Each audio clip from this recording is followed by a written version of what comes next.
Well, welcome to our Bible session today. We've been doing the summaries, and God, I feel like, led me into doing not just the book, but also the person. And I think that's what we're looking at here is in these books, is we're looking at the person of, and of course, the book of. And we've been in Mark, which is the second book, follows up Matthew, and there's a reason for that. He's a young man that he brings a view that possibly none of the rest of them does. His was not as much eyewitness as Matthew's was, but his was like more of interviews and people that knew him. See, he had an uncle Barnabas, he had a mother Mary, that these two were very dedicated. Paul, he knew Timothy, Peter, and so he got a lot of it, and he got most of it from Peter, but he got a lot from these others. But in his house, his mother's house, a lot of Christian people came through.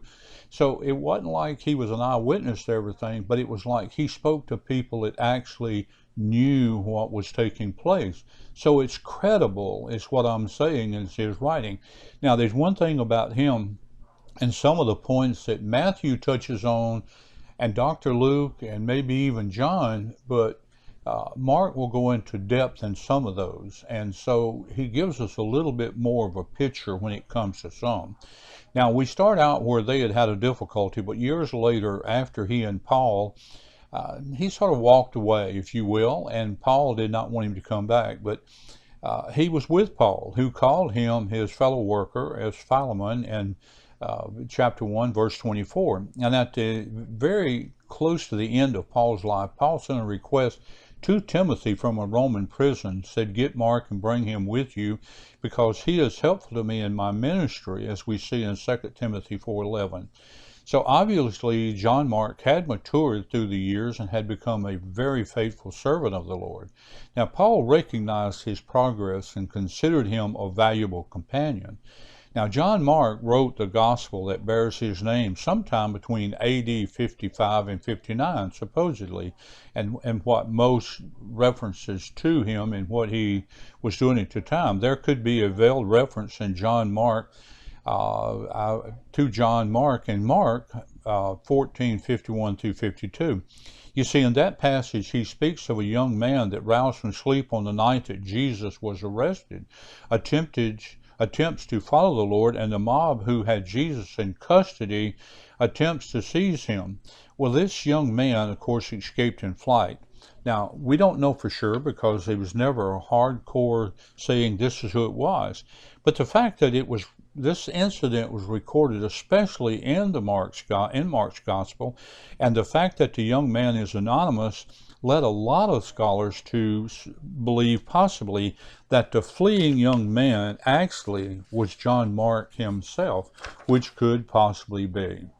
Now, Mark, which Marcus would represent or mean like a large hammer or polite, whichever one you want to say. John Mark was a Jew and a son of Mary who was a leading Christian at Jerusalem. Now, we look at the man who recovered himself. Mark was a Roman surname of this young associate of the apostles, while his first name, John, was a Hebrew name. Mark was an apostle but held no official position among the original 12. The first time we come across John, whose surname was Mark, it is in connection with one of the most remarkable prayer meetings ever held. Herod, who had just beheaded James, now this was the son of Zebedee, James, and Peter, he had Peter under arrest. You remember Peter, God let Peter out, and who did he go? He went to the house of Mary, which is John Mark's mother, and told him to let James, which that James was his half brother, that he had to leave, Peter did, and they were going to crucify him, and so he wanted James to assume the responsibility of the church in Jerusalem. Now, many friends, and they call him the big fisherman, gathered in the house of Mary, the mother of John Mark, for prayer, which the Lord wonderfully answered in Acts 12:12. Now, Mark's mother was a godly, well-to-do widow in Jerusalem, and her house was a favorite meeting place for saints. So he was able to see a lot of Christians and talk to them, as we see in Acts 12:12 and Colossians 4:10. Her brother Barnabas, which was Mark's uncle, was a wealthy Levite from the land of Cyprus, Acts 13, 1 through 5. So you see, Barnabas would be able to share a lot with him.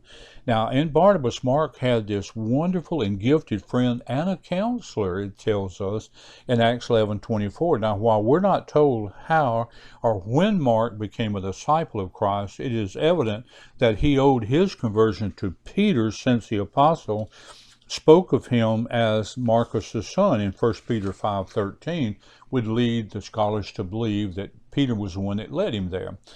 So he became a close companion to Peter for about 12 years. So doubtless Mark had heard and seen Christ also. Now, tradition identifies Mark as possibly the certain young man, the one we talked about earlier, who followed Christ with all his disciples, who had the disciples who forsake him and fled, Mark 14:51. Mark became an attendant of Paul and Barnabas when they set out on their great mission tour in Acts 13:5. These two godly men must have had a formative influence upon the character of this young Mark. But what we do is we get a glimpse of him in sort of a disappointing type situation, and that's what we're going to stop, and that's where it talks about where Paul and he sort of got on a different side of the fence with each other when he decided he would just disappear, and he did, and it left them sort of in a situation, I won't say bad, but it wasn't a great situation either. So we're going to come back and see where Mark had failed Paul and Barnabas at a crisis that brought a disagreement between those two, which we see that sort of went their separate ways for a while. But Mark was guilty of sort of wavering and hesitating, and so it comes out here.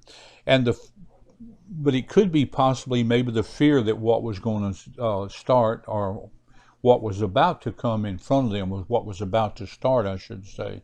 And maybe that's what drove him away. But anyway, he decided he would stop and leave, and he did, and it didn't sit well with Paul. I'm going to stop there, and we'll come back next time and take off from there. Well, God bless. I hope you enjoy. We'll continue on in Mark, but Mark is a book that you need to read. I'm telling you, he covers some subjects a whole lot deeper than some of the others. And we get a glimpse of a younger person writing things like this. Now remember, it's God, the Holy Spirit, but he was a writer, and so we can see a lot of his personality. And he did a wonderful job on a good book, and it turned out great and helps us. God bless.